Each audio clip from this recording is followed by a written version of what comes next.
where the phones have been hotter and emails have been coming in from clients saying what the hell's going on with the property market.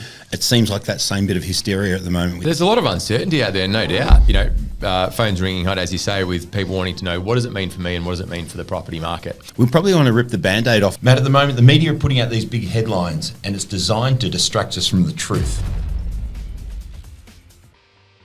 The policy is pro-supply. The real challenge, the underlying challenge, is that housing supply is hard to create. Yep.